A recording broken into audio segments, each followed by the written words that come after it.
안녕하세요. 네, 7, 8월반 이제 개강입니다. 어쨌든 지난주도 쉬지 않고 계속 나와주셔서 또 열심히들 공부하시고 하더라고요. 평소보단 좀 인원이 좀 적긴 했지만 또 어쨌든 꾸준하게 나와서 공부하시느라고 고생하셨습니다. 아침 저녁으로 여러분 몰래 나왔다고 또 들키기도 하고 안 들키기도 하고 그랬는데요. 아무튼 성실하게들 잘 해주셔서 너무 감사드립니다. 앞으로도 남은 기간에 이제 저번에 말씀드렸다시피 할 수 있다라는 마음가짐으로요. 상반기 때까지 했던 것들은 잊어버리시고요. 이제 지금 7, 8, 9, 10, 11 이렇게 5개월 동안 열심히 하시면 충분히 누구나 다 합격할 수 있습니다. 그냥 하는 말이 아니라 지금부터는 암기 싸움이기 때문에 이제 누가 더 얼마나 치열하게 짝터리 같은 걸 해서 암기를 하느냐에 승부가 걸려있다고 해도 과언이 아닙니다. 고로 희망을 잃지 마시고 또 상반기에 공부가 미진했더라도 절대 그 끈을 놓지 마시고 남은 기간 최선을 다해 주시기를 부탁드립니다. 여러 번 말씀드렸으니까 이제 별도로 말씀 안 드려도 다 아시죠? 그죠? 시험은 노력 50이고 운이 50입니다. 인생 마찬가지입니다. 인생도 그래요. 노력이 50이고 운이 50입니다.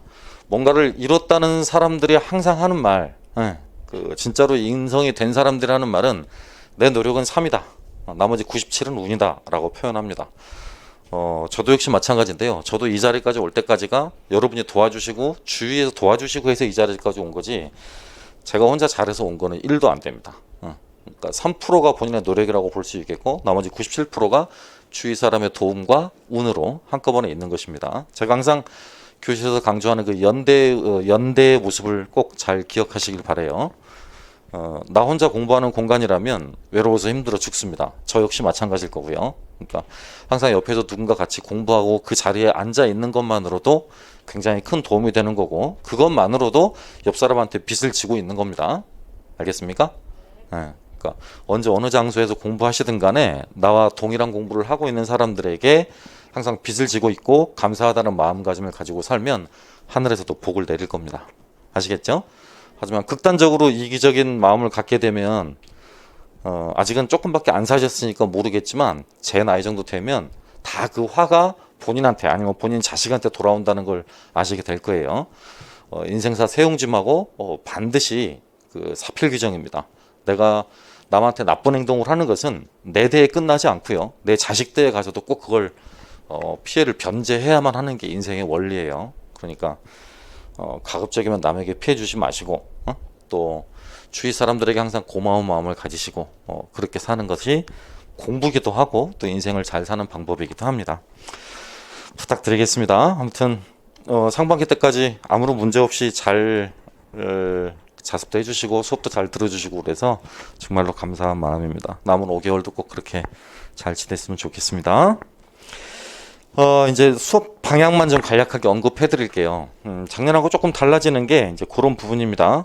역교론하고 서양사가 좀 다른데요. 역교론은 지금 오늘 보셨다시피 그런 패턴으로 나갈 겁니다. 앞으로 프린트가요. 맨 앞에 그 첫 번째 패턴 보시면 이렇게 써 있죠? 뒤에 계신 분들 화면 잘 보이십니까? 응이라고 해봐. 응 보여 태규야 이렇게 해봐. 보이시죠? 리액션이 없어. 보인 걸로 알겠습니다. 예. 이렇게 배울 건데요. 이런 것들만 바뀌게 될 거고 이 패턴은 계속 똑같이 이어질 거예요. 무슨 말인지 아시겠죠? 남색 책이 되더라도 이 부분이 들어가 있을 거고요. 녹색 책이 되더라도 이 부분이 들어가 있을 거고 파란 책이 되더라도 이 부분이 들어가 있을 거고요. 뭔 말인지 아시겠죠? 함께 읽는 자료라고 그랬죠. 제가 읽고 설명해 드릴 거고요. 읽고 설명해 드렸기 때문에 이건 풀 수 있어야 돼요. 알겠습니까? 이 시간에 배웠던 내용 정리하고요. 무슨 용도로 쓰라고요? 이렇게 쓰라고요. 그러니까 따로 스터디 할 때 뭐 해야 됩니까? 라고 물어보시더라고요. 그러니까 당일 수업 내용은 이걸로 하시면 되겠고요. 또 별도로 스터디를 보충하실 분들은 기출하시면 되겠지. 기출 문제집에 나와 있는 선다형의 선지를 정확히 다 외우시고 또 지문 주관식이나 서술형에 나와 있는 그 지문 내용을 정확히 외우시고 지문 안에 키워드가 있으면 그 키워드를 가로치기도 해보시고 그 구쌤이 선물로 나눠주신 이거 스티커 있잖아. 그거 안 보이는 거. 그렇지? 암기펜. 그걸로 활용해서 짝터디 하셔도 효과적일 것 같고요. 아무튼 역교로는 이해를 추구하는 학문은 맞지만 지금은 그런 시점은 아니에요. 지금은 이제 외우셔야 될 타임이니까 무조건 암기하시면 되겠습니다. 이 부분을 이제 저랑 같이 한번 풀어보시는 걸 거고요. 아마 여러분 전날 이렇게 다 통상 제가 이 문제를 어떤 식으로 만드냐면 금요일까지 딱 수업이 끝나면 토요일 날 밤부터 해서 일요일 날 그다음에 월요일 날까지 만들어요. 그다음에 화요일까지는 반드시 넘겨야 돼요. 그러니까 화요일 오전 10시까지는 꼭 넘겨야 되거든요. 그래야 라이브 강의 자료도 올라가고 또 여러분 어제 여기서 받으신 분들도 있으시죠? 미리미리. 네, 그러니까 좀 저희한테도 시간이 굉장히 촉박해요. 문제를 만들거나 프린트를 편집하는 시간이. 어찌됐든 간에 전날 만약에 프린트를 받으시면 요거 한번 읽어보시면 효과적이겠죠? 그죠? 수업 때 또 풀게 되면 두 번째 복습을 하게 되는 셈이니까 전날 한번 읽어보시는 것도 권해드립니다. 하지만 필수는 아니에요. 그러니까 지금부터는 예습은 중요한 시점이 아니거든. 이제 복습이 중요한 시점이지. 그러니까 내용을 읽어보시면 외우지 못했을 뿐이지 처음 들어본 내용들은 아마 거의 없을 거라고 생각해요. 처음 들으셨다면 수험서에 있는 내용들 한번 찾아보시면 될 것 같고요. 그러니까 크게 부담 느끼지 마시고 늘상 그래왔듯이 그냥 저 하자는 대로 하시면 돼. 알겠죠? 사양사는 어떻게 할 거냐면 아직 사양사 제가 반밖에 못 만들었는데요. 요 맨 앞에 형성평가 문항에 들어가 있을 거예요. 그래서 서계, 서강좌, 뭐 서총 이런 내용들이 괄호치기가 들어가 있어요. 괄호치기 문항이요. 그다음에 두 번째 문항은 총괄평가. 그러니까 여기 지금 역기울은 총괄평가 문항 형식대로 그렇게 또 들어가 있고요. 그다음에 아울러서 이제 교재 하나 준비하셔야 되는데요. 왜 이래?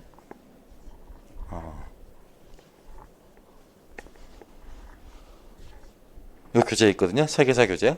20일 날 19일부터 20일 사이에 아마 구입하실 수 있을 거예요. 19일부터 20일 사이요. 그러니까 다음 주가 되겠죠.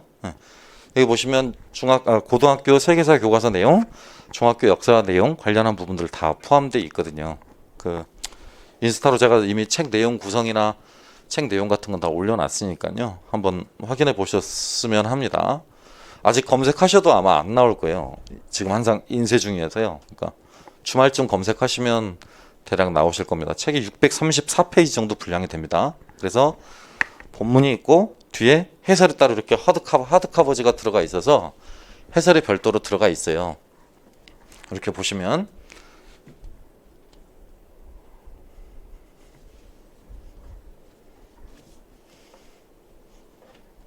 이렇게 뒤에 속지가 이렇게 하나 들어가 있거든요. 이렇게 요 부분 이렇게 정답과 해설이라고 별도로 딱 써 있죠. 그러니까 정답 해설 부분 분량이 약 200페이지 가량 정도 되고요. 180 정도. 그다음에 나머지 한 500페이지 정도, 500이 아니지 450페이지 정도가 본문 텍스트 내용 정도가 돼요. 그래서 고등학교 세계사 교과서 내용 압축, 그다음에 기출 선지, 반복적 선지 확인, 그다음에 예시 문제, 수능이나 모평 문제 5개년에 7개년 거 전부 다 모아뒀어요. 그래서 요 내용도 수업 시간을 1시간씩 그렇게 진행하도록 할 거예요. 같이 저랑 한번 풀어보시고 키워드도 살펴가고요. 아울러 작년까지 이렇게 세계사 교과서 문제 이렇게 제가 만들어 드렸던 거 프린트 다 있을 거예요. 아마 갖고 계신 분들요. 그것도 한번 복습해서 보셔도 되고 해당되는 내용들도 중요한 내용들 제가 골라서 이거 설명하면서 같이 연결해서 설명해 드리려고 합니다. 대략 수업 어떻게 진행되는지 아시겠어요? 진도는 또 강의계획서 때문에 궁금하실 것 같은데요. 고대 2주, 중세 2주, 근대 2주, 현대 2주 이렇게 잡으시면 돼요. 8주 정도 잡으면요. 역교론 같은 경우는 8개 챕터로 나누시면 되겠지. 일단 교육과정이 5개니까 그지. 그 가운데 역사과 수업 방법 분량이 제일 많잖아요. 그러니까 그게 2주 그지. 그리고 교육과정 부분만 6주죠. 그치? 그럼 신간 1주 한 주죠. 그죠? 그 다음 맨 뒤에 역사적 사고하고 이론 부분, 역사의식 관련한 부분 그 부분에 1주가 추가돼서 8주 이렇게 할 거예요. 교육과정이니까 목표, 내용, 교재, 방법, 평가 여기 6주라고 생각하시면 되고요. 뭔 말인지 아시겠죠? 별도로 강의 계획서는 안 올려드리도록 하겠습니다. 왜냐하면 너무 빤한 내용이기도 하고 진도 관련한 부분들은 뭐 3, 4, 5, 6이나 7, 8이나 크게 달라질 부분은 없으니까요. 관련한 부분들 예습하려고 하시기보다는 복습하시고 부지런히 암기하시면 좋을 것 같습니다. 혹시 질문 있으십니까? 수업 진행과 연관해서? 책값은 아까 문제집 값은 22,000원, 3,000원 뭐 그 정도 하는 것 같습니다. 뭐 또 서점에서 10% 할인 받고 뭐 구매하면 2만 원 선 아마 그 정도 되지 않을까 싶습니다. 올 칼라고요. 분량 굉장히 두껍습니다. 학교 갖고 가시면 이제 고등학교나 중학교 역사 가르치실 때도 굉장히 많이 도움이 되실 거예요. 아시다시피 세계사가 장사가 안 되는 과목이라 시중에 나와 있는 세계사 문제집이 갈수록 줄어들고 있어요. 몇 권 없어요. 찾아보시면 알겠지만 대형 입시학원들에서 뭐 이투스라든가 메가 이런 데서 만들어낸 문제집 합치면 7권 정도 있습니다. 7권 시중에 나와 있는 게. 근데 전부 다 좀 제 양에는 안 차는 부분이라서 새롭게 세 분 선생님 모시고 각각 단원 편제해서 할당 맡아서 각자 맡은 단원들 이렇게 새롭게 써봤거든요. 아마 후회하지 않으실 거예요. 보시면요. 어떤 내용인지 어떤 또 틀인지. 문제집 관련 작업만 1년 6개월 했으니까요. 기획부터 지금 뭐 출간될 때까지가 시간이 딱 그 정도 걸렸으니까 아마 시중에 나와 있는 문제집 가운데는 최고가 아닐까라고 자부합니다. 또 뭐 궁금하신 점이 있으신가요? 없죠? 네, 그럼 바로 수업 시작하겠습니다.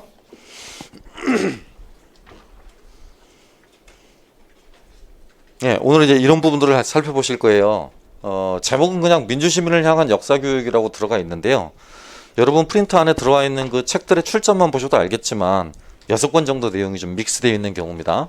여러 가지가 섞여 있어요. 그러니까 그런 서적의 내용들을 살려고 하지 마시고 그냥 요약해드린 내용 보시고요. 지난주였거든요. 책이 하나가 더 나왔어요. 역사교육 책이. 제목이 이래요. 역사교육 첫걸음이라고요.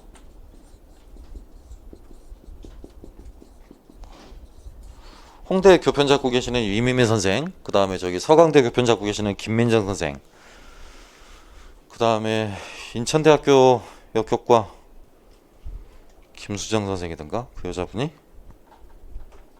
그 다음에 평가원의 백은진 선생, 이렇게 해서 여자분들 4분이 전부 다 제가 뭐 일괄적으로 말씀드리긴 그렇지만 아마 김민정 선생이 저랑 나이가 갑인 걸로 알고 있고요. 나머지 분들은 다 저보다 밑에 분들로 알고 있거든. 그러니까 신진 소장학자들이 모여서 네 가지 역사 교육의 핵심 주제를 가지고 책을 쉽게 굉장히 풀게 잘 써놨어요. 아직 출판사에서 저한테 주신 책이 아직 도착을 안 해서 도착하는 대로 금요일쯤은 보여드릴 수 있을 것 같아요. 일단 제가 텍스트 내용을 전부 다 읽어보지 못했기 때문에 이번 주 내로 빨리 한번 읽어보고 시험 문제 좀 연관된 부분이 있을 것 같다라고 치면 뭐 수업을 특강을 잡든 아니면 유튜브를 찍든 해서 시험 부분 나올 것 같은 것들만 좀 말씀드리도록 할게요. 근데 어쨌든 머릿말 써 있는 부분하고 내용 체계를 봤는데 목차를 봤는데 제법 잘 돼 있는 것 같아요. 그래서 몇몇 부분은 좀 봐야 되지 않을까. 또 사례도 좀 중간중간 들어가 있고 해서 봐야 되지 않을까 싶습니다. 책값도 싸더라고요. 15,000원짜리 나왔는데. 아무튼 제가 전에 듣기로는 해당 출판사들로부터 전에 듣기로는 매년 앞으로 역교로는 2권 이상씩 책이 새롭게 나올 거다라고 전에 들었습니다. 그러니까 뭐 인문 출판사인 휴머니스트나 책과 함께 이렇게 2개 출판사들에서 이제 번갈아 가면서 집필을 하는데요.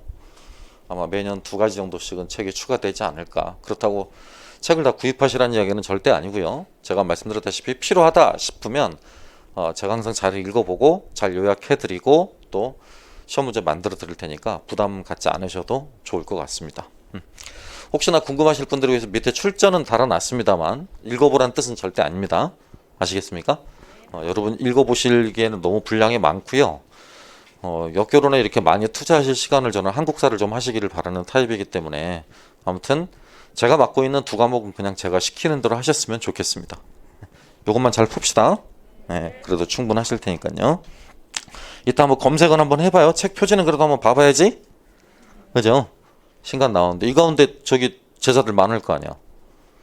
백은진 선생한테 배웠던 학생들도 있을 거고 여기 홍대 이미미 선생한테 배웠던 학생들도 있을 거고 그분들이 전부 다 지금 94학번, 99학번 아마 그 친구들은 나이가 그럴 거예요. 그러니까 저보다 서너 살씩이나 많은 차이 나면 5살, 6살 이렇게 40대 지금 초반, 중반 뭐 이런 분들일 거예요. 그러니까 앞으로 향후 역사 교육을 책임질 분들이니까요. 왜냐하면 기존에 있던 분들이 지금 전부 다 이런 연배를 갖고 계시거든요. 57년, 58년생이세요. 그러니까 정년이 지금 2년 남아서 제 대부분 다요. 여러분 책 보고 계신 저자들이 있죠. 그러니까 그 부분들이 이제 은퇴를 하고 나시면 아마 이 친구들이 이제 그 자리로 들어가지 않을까 싶네요. 치열한 암투가 있겠죠. 그죠?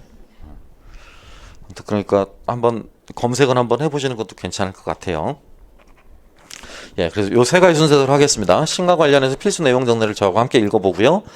두 번째 진단평가 문항은 여러분 스스로 풀어보시는 겁니다. 그리고 아까도 제가 말씀드렸지만 수업 끝나고 나서 뭐 하시는 거고요? 스터디 하시는 거고요. 그다음에 저하고 같이는 요거 이렇게 풀어보도록 하겠습니다. 선생님 그럼 이거 답이 없는데요. 답이 있을까요? 없을까요? 답이 프린트에 있을까요? 없을까요? 밑줄을 왜 쳐놨을까요? 굵은 글씨를 왜 써놨을까요? 그죠? 시력이 나쁘지 않으시면 답은 누구나 찾을 수 있습니다. 그러니까 또 선생님 이거 답 주세요. 그런 말 하지 마셔. 알겠죠? 답이 그 앞에다 있으니까요. 아마 강의를 안 들으시는 분들이 있다라면, 그래서 프린트를 뭐 복사해서 이렇게 보시는 분들이 있다라면 이 부분 관련한 내용들을 또 편하게 답안지를 가면 너무 편하게 공부를 하게 되잖아요. 그러니까 이 부분 여러분 스스로 한번 찾아보시길 바래요. 혹시나 또 못 찾을 분들이 있을지도 모르니까 제가 중간중간 말씀을 드릴 거예요. 어디 부분이 답이다라고. 자, 그럼 한번 보겠습니다. 맨 첫 번째 내용입니다.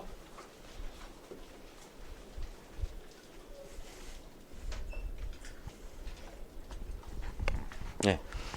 프린트 내용 보신 분들 프린트 내용 보시고요. 저도 이거 띄워는 놓습니다만 이걸로 안 볼 겁니다. 이거 올리는데 너무 시간도 많이 걸리고요. 시간 소요가 많아서 그냥 프린트 내용 보고 저도 수업 진행하도록 하겠습니다. 첫 번째 겁니다. 최근 역사교육의 추이라고 그랬죠. 그죠? 최근 역사교육 추이를 왜 알아야 되냐면 최근 역사교육의 추이 가운데 저희 시험 문제에 반영된 것이 2010년대까지이기 때문에 그렇습니다. 2010년대까지이기 때문에요. 그러니까 10년대라는 말이 19년까지다 그런 말이 아니고요. 15년 이전까지입니다. 대략적으로. 그러니까 학계의 연구 성과가 우리 시험 문제에 반영이 될 수 있을 시점은 적어도 7, 8년 정도는 지나고 무르익어야 가능하다는 얘기이기도 해요. 이해합니까? 예, 그래서 최근 추이를 알아야, 그러니까 2010년대 역사교육의 연구 추이를 알아야 이래서 어떤 부분에 문제가 나왔구나, 이래서 앞으로 어떤 부분이 나올 수 있겠구나라는 걸 짐작할 수 있어서 써놓은 부분입니다. 그 굵은 글씨로 써진 부분 보면요, 1980년대 후반부터 90년대에 걸쳐서 많은 역사교사들이 학생활동을 역사 수업의 중심에 뒀다라고 써있죠. 그죠? 예, 그럼 그 이전까지는 누구 중심? 교사 중심. 그죠? 그러니까 우리 배웠듯이 교수 이론과 학습 이론을 이렇게 나누어서 배운 거죠. 남색 책에 써 있다시피요. 교수 학습론 그러면 가장 큰 문제가 교수 이론, 가르치기 위한 이론과 배우는 이론. 무슨 이론? 학습 이론으로 두 가지가 나뉘어져서 교사는 전달자나 중개자로, 학습자는 수용자의 입장으로 나누어져서 각각의 역할과 소임이 정해져 있다는 게 잘못된 논의였더라고요. 그죠? 올바른 논의가 될 거면 어떻게 전환하는 게 바람직하다? 인식론적 전환을 할 필요가 있다라고 그랬었지. 그지? 그러니까 교실 수업을 바라보는 관점을 바꿔야 된다라는 거예요. 교실에서는 어떤 객관적 지식을 전달하는 게 아니라는 거지. 그치? 그 지식이 어떻게 형성되었고 어떻게 변화 발전되었으며 어떤 사람에 의해서 그 사람이 살고 있는 어떤 시대상에 의해서 지식이 다뤄져 왔는가를 따져 물어야 된다는 거지. 다시 한번 말하지만 땡땡화의 논의가 필요하다고. 역사화의 논의가 필요하다고.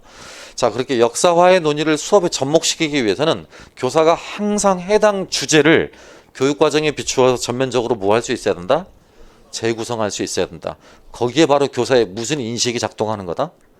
문제 인식이 작동하는 거다. 소위 문제화가 작동하는 거다. 나는 왜 이 주제를 이 수업 시간에 가르쳐야 되고 이 주제와 연관한 선행학자들의 연구 논문들은 어떤 것들이 있고 그 선행학자의 연구 논문들과 교과서 서술은 어떻게 다르며 내가 추가한 내용들이 학습제는 어떻게 들어가 있다. 그래서 나는 아이들에게 이런 관점에서 이 사건을 들여다보게 하고 싶다라는 교사만의 문제인식이 제기돼 있어야 된다고. 이해합니까? 무슨 말인지? 예를 들면 3.1운동을 바라보는 기존의 관점, 그죠? 시혜적 입장이 있고요. 시혜적 입장, 또 그에 대비되는 하층, 이른바 민중적 입장이 있는데 이런 시혜적 입장과 민중적 입장을 말고 제3의 관점을 교사가 갖고 있다는 것이고 아이들에게도 그 제3의 관점을 갖도록 직접 모여보라고. 비판적으로 그 시혜적 관점과 민중적 관점에 관한 글들을 비판적으로 읽어보고 제3의 관점을 아이들 스스로 뭐 해보도록 써보도록 유도하는 것이라는 거죠. 그렇죠? 이런 것들이 소위 비판적 읽기의 과정과 창조적인 쓰기의 과정이 관통하는 21세기 역사교실의 현 주소라고요. 이해? 따라서 모든 역사 수업은 무슨 읽기와 무슨 쓰기의 과정이 반복된다. 비판적 읽기와 창조적 쓰기의 활동이 강조된다. 이를 위해서 무슨 사고가 강조되기 마련이다. 비판적 사고가 강조되기 마련이다. 그 비판적 사고가 어떤 것인가를 이해하기 위해서 역사가의 사고 과정에 초점을 맞추었고, 그죠? 그를 토대로 해서 네 가지, 이른바 역사 수업에 적용할 수 있는 역사적 사고의 단계를 프레데릭 드레이크가 네 가지로 제시한 바 있었습니다. 자, 드레이크가 제시한 네 가지 사고 과정 또는 단계는 뭐였습니까? 1. 출처 확인. 2. 확증. 3. 맥락화. 4. 그 가운데 아시다시피 출처 확인만 사료를 읽기 전에 하는 활동이고요. 나머지 세 가지는 사료를 읽어나가면서 하는 활동입니다. 곧 많은 자료 또는 많은 사료를 분석하고 그걸 해석할 수 있는 능력을 배양하고자 하는 것이고요. 그를 토대로 해서 글을 쓰든 또는 표현을 하든 이건 학습자들에게 땡땡땡땡 능력을 함양하기 위함입니다. 땡땡땡땡. 역사 교육에서 네 글자는 그 단어밖에 없습니다. 응? 내러티브요. 내러티브. 알겠습니까? 내러티브 능력을 함양하기 위한 방법이다라는 걸 아시겠죠? 예, 그런 내용도 밑에 밑줄에 써 있습니다. 역사 수업의 이론적 연구도 진척됐는데 역사가의 연구 과정에 기초한 역사적 사고와 이와 연관된 관련 학생들의 탐구 활동 또 사료 활용 방안이 연구됐다. 지금 우리 그 부분이 계속 시험 문제 나왔던 것이지? 그치? 그게 이미 몇 년대라고? 1990년대 일이라고? 응? 1990년대 일. 응? 연구론의 관점에서 감정이입적 역사의 원리를 탐색하거나 연구론의 관점에서 감정이입적 역사의 원리를 탐색한다는 말은 감정이입의 무슨 성격을 강조하는 거다? 인지적 성격을 강조하는 거다. 인지적 성격을 강조하는 거다. 역사 수업의 학생활동을 개념화하기도 했다. 역사 수업의 학생활동을 개념화했다라는 말은 감정이입을 활용한 역사 수업 방안을 모색했다라는 말이지.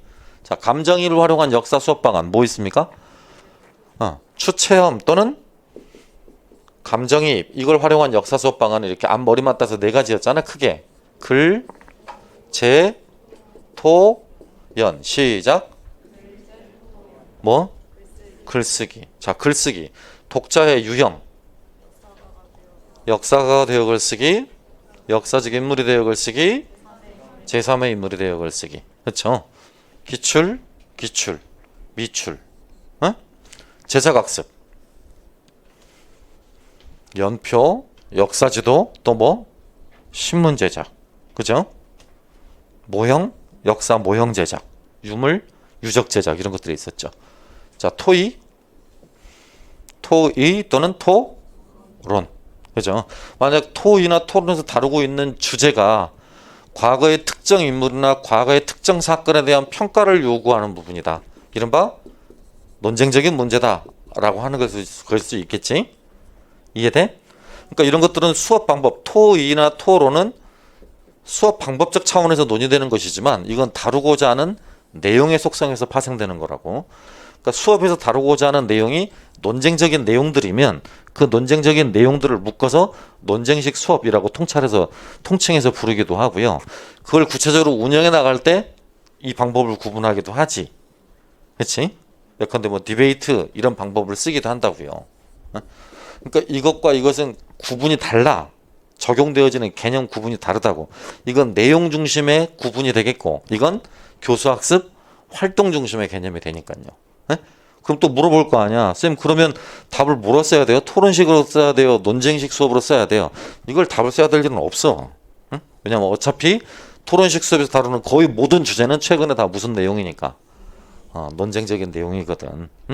쉽게 말해서 controversial issue라는 부분이야. 특정 사건이나 특정 사안 가운데서 찬반이 명확하게 대립되어져서 이 찬반 대립된 견해가 명백히 표출되고 이 문제 자체가 과거뿐만 아니라 현재까지도 이어질 수 있는 문제들, 이런 문제들을 controversial issue라고 부르거든. 논쟁적인 내용들, 논쟁적인 문제들 이런 것이라고. 이해? 예를 들어보자. 이승만은 건국의 아버지인가? 아니면 친일 앞잡이인가? 이럴 수 있겠지. 현재까지도 논쟁적인 거 아니야. 박정희는 경제개발론자인가? 군부 독재자인가? 그것도 마찬가지겠지. 그치? 뭐 아주 최근의 이슈를 본다라면 문재인은 노무현 추종자인가? 독자 노선자인가? 그렇지? 시장경제주의자인가? 사회경제주의자인가? 뭐 이렇게 바라볼 수도 있겠지. 이해하시겠어? 환경 문제하고 연관은 작년에 서양사 문제하고도 연관 짓는다면 체르노빌, 그렇지? 원전, 과학기술을 위해서 포기하지 말아야 될 것인가? 환경 보전을 위해서 포기해야 될 것인가? 이런 부분들이 전부 다 현재 사회 문제에서 뜨거운 감자가 되고 있는 핫 이슈에 관련한 부분들이고, 그런 부분들을 둘러싼 사회적 구성원들의 견해가 찬반 이렇게 명확하게 대립하고 있는 부분이 있어요. 그럴 때를 컨트로버셜 이슈, 논쟁 문제 이렇게 부릅니다. 알겠습니까? 다시 한번 말씀드립니다만 수업 방법으로서 논쟁 수업 방법 이렇게 답을 써야 될 일은 없을 거라고. 왜냐하면 토론식 이렇게 답을 쓰거나 디베이트식 답을 쓴다고 할지라도 이런 수업 방법들에서 이미 쓰고 있는 소재가 전부 다 무슨 내용이니까? 논쟁적인 문제들이니까. 알겠지? 자, 계속 읽어볼게요. 밑에 역사적 탐구력과 역사적 판단력 등은 2000년대 이후 구성주의 교수학습론이 확산되는 가운데 스스로 역사 지식을 생산하는 학생활동의 원리로 자리 잡았다. 탐구력과 판단력이 강조됐다라는 거지. 사고력의 하위범주 4가지 가운데 무엇이 중요하기 시작했다? 탐구력과 판단력. 그런데 아직도 현재 지금 우리 수능 문제나 중고등학교 입시 문제에는 연대기 파악력의 문제가 무지하게 많이 등장한다. 왜? 문항 출제가 쉽기 때문이다. 문항 출제가 쉽기 때문에. 자료 제시하고 아래 자료와 연관된 시기에 해당하는 사실로 올바르게 연결된 것은 이런 문항들이 굉장히 많거나, 자료나 연표 이렇게 들었고 중간에 빈칸 뚫어두고 가시기에 있었던 사실로 보기 어려운 것은 이런 패턴의 문제. 가장 날로 먹으라는 문제다. 그러니까 뭐 학원 선생님이든 중고등학교 선생님들이든 문제를 만들 때, 중간고사나 기말고사 문제를 만들 때 연대기 파악력을 측정하는 것은 굉장히 낮은 수준의 문항들이고, 소위 탐구력 또는 상상력 또는 판단력, 요 3가지를 측정할 수 있는 고차적 사고력을 측정할 수 있는 문항들을 많이 만들어낼 수 있어야 되겠다라는 거죠. 그렇죠? 한 교육대학원생의 논문에 따르면 한국사 검정능력 시험의 약 38%가 3개년 거를 비교 분석한 연구가 있는데, 한국사 검정능력의 약 38%가 무슨 파악력을 측정하기 위한 것이다? 그 개판이라는 거지. 그러니까 그냥 역사를 암기라고 생각을 하고 연도를 외워야 된다는 강박관념을 갖고 하죠. 이해하시겠어? 아무튼 탐구력과 판단력이 강조되고 있다라는 점 알고 있어야 되겠고요. 구성주의 교수학습론이 여전히 강세다. 그래서 우리가 알고 있는 와인버그나 드레이크 이런 계열의 모든 학자들도 전부 다 구성주의 신봉자들입니다. 구성주의 신봉자들요. 스스로 역사 지식을 생산하는 학생활동의 원리로 잡아나갔다라고 했었죠. 그러니까 구성주의 핵심이 학습자가 능동적으로 지식을 뭐하는 거다? 생산하거나 재구성하는 거다. 학습자가 능동적으로 지식을 재구성하거나 생산하는 것이기 때문에 당연히 학습자의 역할이 강조되겠죠. 이와 함께 비판적 사고에 기반을 둔 무슨 활동도 중시됐다. 읽기와 쓰기 활동도 중시됐다. 그게 언제다? 2000년 초반의 일입니다. 2000년 초반. 그 다음 2000년 중반 이후로는 교실 수업을 개선하기 위해서 학교교육 혁신을, 이른바 그 진보교육감들이 이제 나타나기 시작하면서부터인데요. 학교교육 혁신을 추구하는 움직임이 일어나서 학생들의 상호간 협력적 활동을 통한 학습, 배움을 강조하는 경향이 뚜렷해졌다고요. 처음으로 그때 그런 말이 나오기 시작했어. 배움 중심 학습, 배움 중심 수업 이런 말들이 나오기 시작했고요. 여러 교과에서 플립드 러닝, 그죠? 우리말로 바꾸면 거꾸로 수업. 거꾸로 수업의 핵심은 해당 수업 활동에 임하기 전에 사전 지식은 이미 언제? 전시학습이나 또는 가정에서 이미 학습이 충분히 이루어지고 온 경우라고 볼 수 있겠지. 뭐 별반 용어만 실제로 이렇다 뿐이죠. 집에서 뭐 해오라는 거야? 예습해오라는 거지. 말은 그럴싸하지. 자기주도적 학습, 줄이면 자습이거든. 자습. 다 우리 했던 거 어렸을 때. 그잖아. 근데 그게 주도적으로 해야 된다라고 하는 걸 어떤 과목을 정해놓지 않고 또는 어떤 주제를 정해놓지 않고 학습자가 능동적으로 한다라는 점이 차이점이긴 하겠죠. 이해해요? 근데 교육학자들은 동일한 표현이라도 절대 동일한 표현을 똑같이 재탕을 하면 자신의 연구 업적이 드러나지 않을 거 아니야? 그러니까 다른 표현들로 자꾸자꾸 쓰곤 하는데요. 실은 뭐 SDL이라는 표현은 저와 학교 다닐 때부터 진짜 옛날 사람인 제가 80년대 때부터 들었던 말이야. 자기주도적 학습. 선생님들이 맨날 그랬거든. 야자한다. 12시까지 남아서 야자하는데 심화반 아이들이니까 니들은 자기주도적으로 해야 된다. 이런 말들을요. 그때 자기주도적이나 뭐 지금 자기주도적이나 어차피 자습은 똑같잖아. 그죠? 인생도 혼자, 공부도 혼자. 그렇잖아요?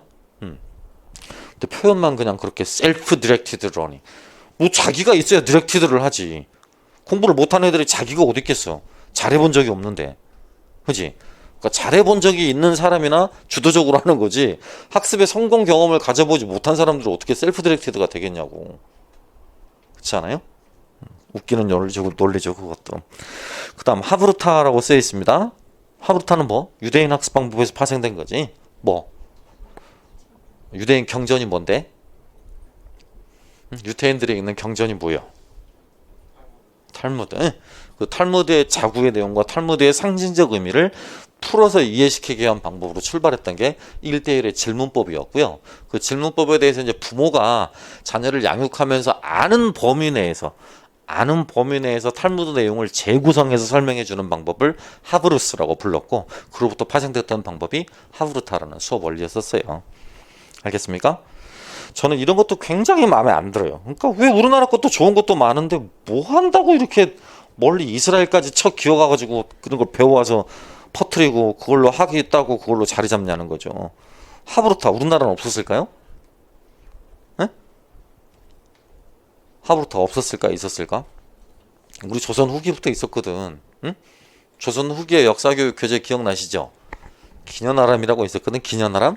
그 기년아람을 설명하는 초등교육에서 이른바 서당교육에서 하브루타와 비슷한 방법을 쓰기도 했었어요. 그러니까 굳이 유럽 거 양놈들 거다라고 해서 새롭 거다 개뿔 그런 것도 없어요.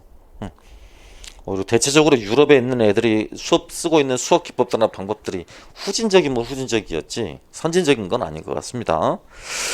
아무튼 이런 전략들을 교실 수업에 적용하는 교사들이 늘어나기 시작했고, 교수 학습의 본질에 대한 철학적 변화까지 포함하는 뭐 배움의 공동체라는 말이 바로 그거지. 교수 학습의 본질에 대한 무슨 변화? 철학적 변화. 그지? 그러니까 교실 자체를 수업이 이루어지는 공간이 아니라 자발적인 내적 활동이 이루어지는 공간으로 보는 것이고, 자발적인 내적 활동이 학생 간에만 이루어진다. 교사와 학생 간에 이루어진다. 교사와 학생 간에 이루어진다라는 거죠. 또 넓게 본다면 지역사회 인사라든가 가정 내의 교육도 뭐까지 포함한다? 배움의 공동체 안에 포함할 수 있는 것이죠.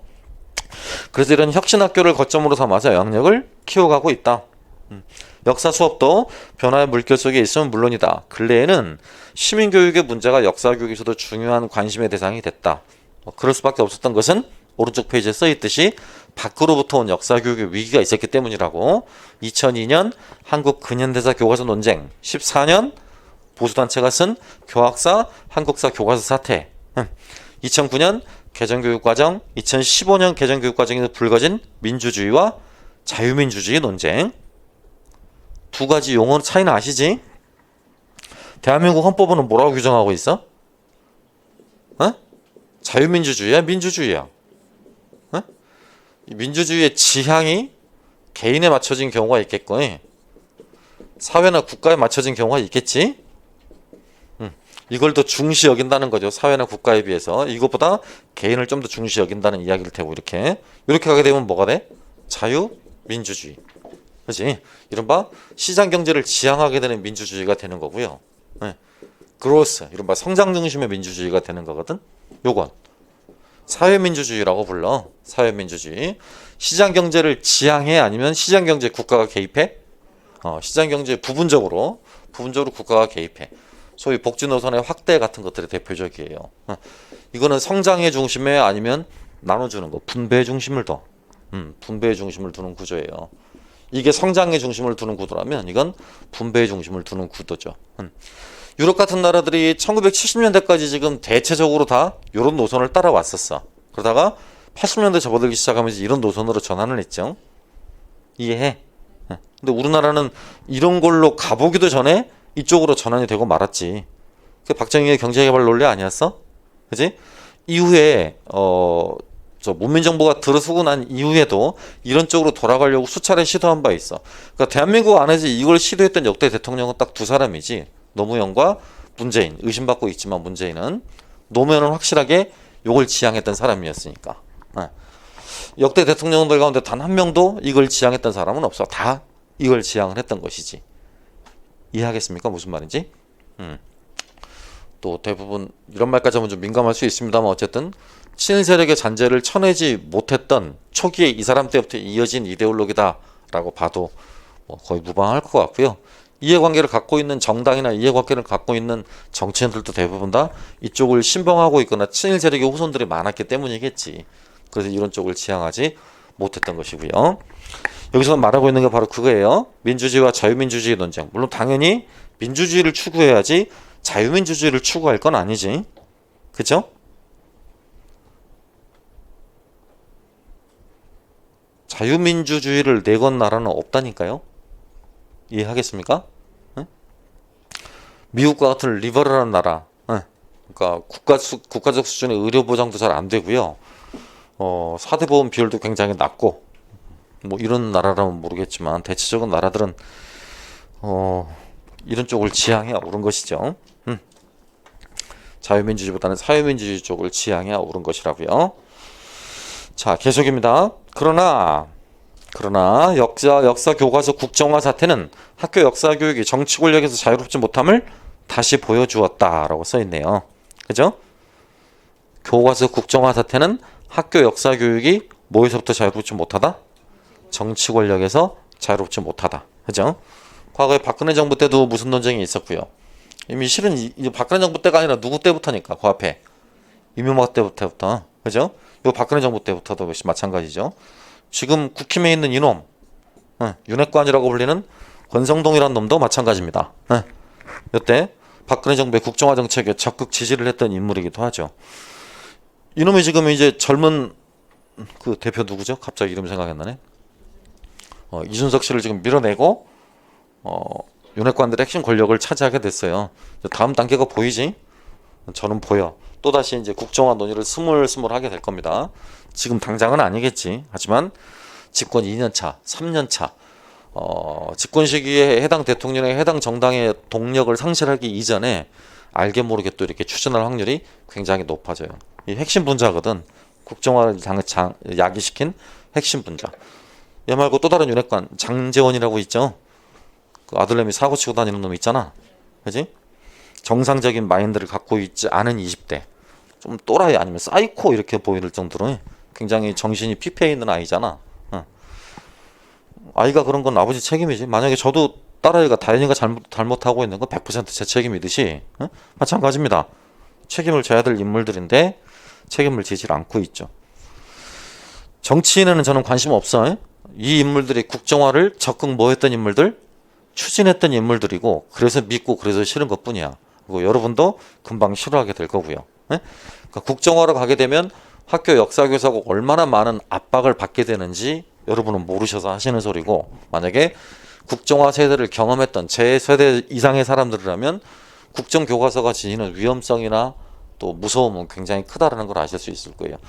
국정화가 되면 그 다음 단계는 교사의 수업 발언이 다 녹음이 돼요. 도청이나 감청이 합법화된다고. 이해하겠어? 그래서 지금 저처럼 이런 말을 하잖아. 예를 들어 권성동, 뭐 장제원 이런 애들을 제가 이렇게 입 위에 올리고 가볍게 말을 하잖아. 그지? 심지어는 뭐 윤석열 또 그 와이프 이런 말을 하잖아. 그럼 다 잡아가. 농담이 아니라 정말 잡아간다고.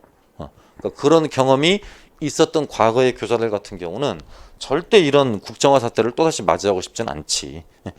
교과서 이외의 사실을 만약에 수업을 한다라고 치면 국정원에서 잡아갑니다. 그 당시 안기부에서 잡아가요. 그래서 해직된 교사들이 수천 명이었고요. 그 가운데 한 분이 아시다시피 요 위에 희소고시학원에 이승근 선생님이셨죠. 그러니까 그런 상황이 또다시 오지 말라. 아니요. 충분히 올 수 있어요. 충분히. 얘네들은 지금 대통령을 허수아비로 세워놓고 자기들의 권력을 장악하려는 시도라는 거 아마 3살 미만 아이들 빼고는 다 알 거예요. 대통령을 허수아비로 뽑아놓고 실권을 장악하려는 자들이 있고 음모론자들이 분명히 있다라는 걸 알고 있을 거라고. 그런 상황에서 지금 이런 교과서 문제가 논의되고 있다라는 것이죠. 오해하지 마셔. 그러니까 저하고 저 정치적 지향이 다를 수 있습니다. 다를 수 있지만 교과서 문제에서만큼은 달라서는 안 되고 다를 수도 없어요. 왜냐하면 이건 헌법에서 보장하는 사항이고 전 세계적으로 그러니까 유엔에서도 권장하는 사항일 뿐만 아니라 유네스코에서도 법령으로 만들어 놓고 있는 사례야. 교과서 국정화는 있을 수 있다 없다? 없다라는 거. 그러니까 만약에 그걸 부정한다라고 치면 그건 뭐 교사 이건 아닌 걸 떠나서 또라이라고밖에 인정할 수가 없어. 그건 정신 이상자인 거죠. 국정제를 지지하는 사람들은 상식을 가지고 있는 사람들 선에서는 정신 이상자들이다. 역사 해석을 단일화하자는 시도고 다양성을 무시하자는 시도이기 때문에 획일적인 역사 지식을 또다시 강제해서 충민화, 충성화시키자라는 친일 잔재의 성향을 그대로 지닌 자들이죠. 이퀄 친일파라고 생각하셔도 돼. 국정제 논리를 강조하는 자들 이퀄 친일파. 그럼 거의 99%는 스펙트럼이 일치할 거예요 아마. 젊은 사람들도 그걸 지지하잖아. 그럼 만약에 그 위에 선대를 따라가 봐. 그럼 대부분 다 친일파들일 거야. 아니면 아까도 말했지만 또라이들이든가. 절대 있어서는 안 될 일이라고요. 무슨 파동은? 국정화 법안 파동은 또 있어서는 안 될 일이라고요.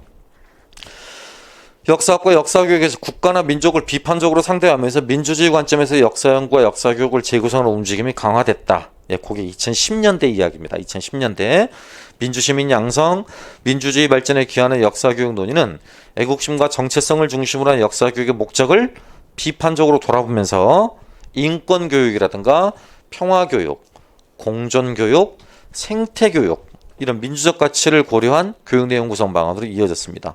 2010년대 연구 성과입니다. 그럼 이제 나왔던 것들은 대체적으로 시험 문제 나왔던 것들은 대체적으로 보이지만 아직 시험 문제 안 나온 것들이 보이죠? 그죠? 인권, 평화, 특히 이슈가 되는 생태교육 이런 부분들은 아직 우리 수업 사례 부분으로 시험 문제 등장한 바 없습니다. 하지만 역사교육 연구지나 역사교육지, 역사와 교육지와 같은 3대 학회지에는 굉장히 많은 글들이 발표된 바도 있어요. 그래서 해당 대본원의 실전 문제는 모의고사 때 모의고사 문제로 한 번씩 하나씩만 풀어보겠습니다. 인권 문제 하나, 평화 문제 하나, 그 다음에 생태 문제 하나 이런 식으로 풀어보도록 하겠습니다. 두 번째입니다. 역사 교과서와 역사 교육에 관한 유엔 총회 보고서 안에 써있는 내용이에요. 유엔 총회 보고서 안에서 2010년 무렵에 정치적 목적으로부터 역사 교육을 완전히 단죄시키는 것은 어려운 일이다. 왜? 아까 위에도 봤다시피 정치 권력이 항상 어디를 개입하려고 해? 역사 교육 문제, 교육 문제에 개입을 하려고 하기 때문이에요. 응? 역사 교육의 목적이 사회 갈등에서 사회적 정치적 논쟁거리들에 대한 평화적 의견 표출, 인권에 기초한 민주주의 확대에 있음을 명확히 지향하는 경우는 긍정적인 사례다. 그러니까 역사 교육을 시행하고 있는 유엔 총회에 가입한 모든 나라들은 꼭 이런 것들을 역사 수업 시간에 다뤄야만 한다라는 이야기겠지. 이해해? 무슨 갈등을 해소하는 거? 사회적 갈등을 해소하는 거. 사회적 갈등을 해소하는 거. 역사 교육의 목적 그렇게 써 있습니다. 사회의 갈등 해소. 그다음에 사회적 정치적 논쟁거리들에 대한 무슨 표출? 평화적인 의견 표출. 평화적이라는 말은 외우지 않으셔도 되고요. 의견 표출을 할 수 있어야 되겠죠. 그러니까 지금 저처럼 이런 부분이 굉장히 자유스러워야 된다고. 그렇지? 정치인들에 관련한 이야기들, 또 정치적 사안에 관련한 이야기들을 자유롭게 말할 수 있어야죠. 걔네들을 험담하거나 비판하고 욕하거나 이러란 말이 아니라 걔들이 수행한 정책이나 걔들이 수행한 법령에 대해서 항상 비판적 관점을 지니고 있어야 된다는 거지. 이해하시겠어? 응? 그러면 이제 교사만 그럴 수 있는 자격이 있어. 학생들도 그런 자격이 있어. 그렇죠. 보이텔사베바이 정신 기억하죠? 그렇지? 사회적으로 또는 정치적으로 논쟁적인 것은 어디 안에서도 논쟁적일 필요가 있다. 교실 안에서도 논쟁적일 필요가 있다라고 했었죠. 따라서 교사만 논쟁적일 수 있는 게 아니라 학생들까지도 뭐 해야 된다? 적극 논쟁적이어야 한다라는 거죠. 그렇죠? 근데 조심하시라니까. 이런 건 논쟁적일 수가 없다고. 잉? 이런 건 논쟁적일 수가 없다고. 알았어? 어? 어떤 것도 논쟁적일 수가 없어? 어? 이런 건 논쟁적일 수 없는 거라고. 어? 극단적인 상대주의. 왜 이게 논쟁적이지 못합니까? 라고 만약에 저한테 물어보게 된다라면 저는 이런 식으로 풀어나갈 거야. 네가 논쟁적이라고 생각하지 못한 이유는 무엇일까? 너의 그런 국정제에 대한 찬성의 생각은 어디로부터 비롯됐을까? 상대방의 의견을 최대한 객관화시켜 보려고 할 것이고 그 사람이 왜 그런 지식을 갖게 됐는지 맥락을 따져 물어볼 거예요. 그래서 스스로 그 맥락이 잘못 형성되었다는 것을 알게 해줄 겁니다. 이게 정답이야. 그러니까 극단적인 상대주의를 해소하기 위한 방안. 이것도 아니고 이것도 아니고 국정제 찬성이다, 만약에 국정제 반대다라고 그러는데 나는 반대입니다. 아까도 말했지만 이런 문제들은 찬반에 대립되는 문제라고 보기가 어렵다라는 거예요. 이미 정답이 정해져 있는 거라고. 이해하셔? 무슨 말인지? 부모에게 효도해야 된다, 효도하지 않아야 된다, 이런 게 논쟁적일 수 없는 것이지. 에? 효도를 해야 그게 사람 새끼지, 효도를 안 하면 그게 사람 새끼야? 그죠? 그러니까 이런 이야기를 또 사람 새끼들 하고 하는 거지 사람이 아닌 것들하고 이야기를 할 수 있겠습니까? 여기도 마찬가지지. 그러니까 국정제를 찬성한다, 반대한다, 우리가 왜 사람이 아닌 것들하고 이야기를 해야 되는데요? 이해해? 우리가 왜 나라를 팔아먹은 것들하고 이야기를 해야 됩니까? 그럴 필요 없는 거잖아. 만약 그런 논리들하면 홀로코스트를 자행한 나치스도 인정하고 용서해줘야 된다, 그런 논리가 되잖아. 또는 인정해 줄 수 있다라는 논리가 될 거고. 이해해? 독일 안에 불고 있는 그 젊은이들 20대 30대들의 네오나치즘을 여러분이 인정해줘? 유엔에서 반인륜 범죄로 규정이 돼 있다니까? 근데 범죄를 인정한다고? 그러니까 그게 극단적인 상대주의라고. 이해하죠? 인정하기 어려운 다원적 견해가 많아. 그러니까 그런 부분까지 다 들어주고 받아줄 필요는 없다라는 것이지. 알겠나요? 전년도 기출문제 나중에 한번 풀 때 다시 한번 봐볼게요. 세 번째입니다. 이제 필수 지식, 의사결정 능력의 신장과 역사교육. 그 기출과 관련한 부분에서 봤었지? 그치? 왜 갑자기 의사결정 능력이 필요해? 의사결정 능력이 왜 필요해? 다섯째 줄에 써있잖아. 민주시민이 가져야 될 속성이야. 그러니까 여러 가지 문제 해결을 위한 다양한 방안들이 있을 때 사회적으로 합의해야 될 문항들이 있겠지. 그 사회적으로 합의해야 되는 과정에서 어떤 능력이 중요한 법이다. 의사결정 능력이 중요한 법이다. 또 역사에서는 그 밑에 있습니다. 여기에서 사회적 실천은 과거 사실에서 교훈을 얻으려는 것이 아니라 과거 인간 행위를 통해 이것과 이것을 훈련하고자 하는 것이다. 비판적 사고와 의사결정. 만약 내가 흥선대원군이었다면 쇄국을 취할 것인가 개방을 취할 것인가 라는 걸 판단하는 것도 흥선대원군이 살았던 시대적 상황과 흥선대원군 개인의 관점을 바탕으로 우리가 비판적으로 들여다볼 수 있어야 되겠고, 그 비판적 사고를 바탕으로 뭐 하는 것이야? 의사결정을 하는 것이야. 그 당대 지배층뿐만이 아니라 피지배층의 의견까지를 종합적으로 고려해서 판단을 내렸더라면 하는 아쉬움이 있다 라고 교실 수업에서 판결할 수도 있는 거겠지. 이해? 쇄국이든 아니든 그것은 당시 시세 민도의 흐름을 파악하고 있는 수많은 민중들이나 하층민들도 있었을 것이기 때문에 군주 개인이 추진해야 될 문제가 아니라 하층민들과의 열린 토론이나 열린 토의를 토대로 해서 국가의 방향을 결정했다라면 하는 아쉬움도 있을 수 있다. 이제 이런 견해를 끄집어내는 것도 무슨 능력이다? 의사 결정 능력이다라는 거죠. 우리끼리 만약에 이렇게 자습을 해나가는데 우리끼리 룰이 있어. 룰이. 예컨대 여기 안에서는 타이핑을 치지 말자. 우리끼리 합의를 한 거잖아요. 그죠? 타이핑을 칠 경우에는 옆 강의실로 가서 하자. 요렇게. 이런 게 사회적 합의가 필요한, 우리끼리 합의가 필요한 주요한 내용들이고, 그런 부분들에 관해서 우리가 내린 결정이면 그건 항상 믿고 존중하고 따르도록 해야 될 거 아니에요. 그죠? 그래야만 그게 민주시민의 자질이지. 알겠죠? 만든 놈 따로 지키는 놈 따로 그렇게 되면 안 된다는 얘기예요. 맨 아랫부분 보시면 시험 문제 나왔던 부분이었습니다. 의사결정 능력의 신장을 위한 수업 절차로는 사건이나 인물의 행동에서 의사결정을 요하는 문제를 발견하기. 어떤 역사적 인물이든지 항상 선택의 기로에 놓여 있잖아. 그러니까 대부분 어떤 인물의 판단과 연관한 부분에서는 다룰 수 있는 수업 방법이기도 해. 역사적 사건이나 인물의 행동에서 의사결정을 요하는 문제를 발견하기. 예컨대 영조도 마찬가지야. 아들이었던 누구를 사도제자를 어떻게 처리할 것인가 라는 부분의 문제도 의사결정으로 다룰 수 있겠죠. 문제를 분석하기, 가능한 대안들을 확인하기, 각각의 대안에 대하여 예상되는 결과를 확인하기, 실제로 결정되는 의사를 확인하고 그로 인해 처리된 결과의 장단점을 분석하기, 이런 부분이었습니다. 중요한 단계가 가능한 대안들을 확인하고요. 그 대안에 따라 어떤 결과들이 예상된다라는 것까지를 짐작하는 단계임을 알 수 있습니다. 그 단계가 우리 시험에 한번 나온 적이 있었지? 기억납니까? 기억 안 나시면 기출문제 한번 확인해 보시고. 네 번째, 민주시민을 위한 수업 방법론, 교수학습론이라고 그랬습니다. 최근에는 세 가지 양상이라고 그랬는데요. 첫째, 무슨 수업의 재발견? 토론식 수업의 재발견. 토론식 수업의 재발견. 특히 그 가운데 우리 과에서 굉장히 많이 쓰였던 부분은 협동학습 모델 가운데서 프로콤 모형이 좀 많이 쓰였고요.